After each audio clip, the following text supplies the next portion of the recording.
আসসালামু আলাইকুম। আমি আগেও বলছি সিম্পসন কার্টুন কোনো ভবিষ্যৎবাণী করে না, বরং তারা যে পরিকল্পনাগুলি করে ভবিষ্যতে যে ঘটনাগুলি ঘটাবে সেটাকে কার্টুনের মাধ্যমে আগে থেকে দেখিয়ে দেয়।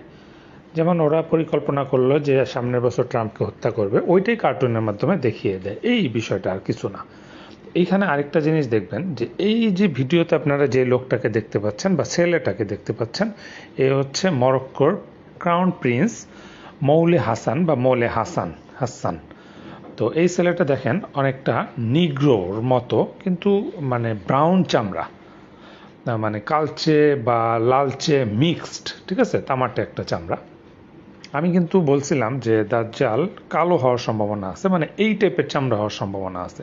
একে কিন্তু আমি দাজ্জাল বলতেছি না, কিন্তু দাজ্জাল এই ধরনের হওয়ার সম্ভাবনা আছে, এবং দাজ্জালের নাম জোসেফ বা ইউসুফ হওয়ার সম্ভাবনা আছে। সে আফ্রিকান হবে, মিশরীয় হবে, তার সাথে পিরামিডের গভীর সম্পর্ক আছে। এ ব্যাপারে আমার ইউটিউবে আলোচনা করা আছে।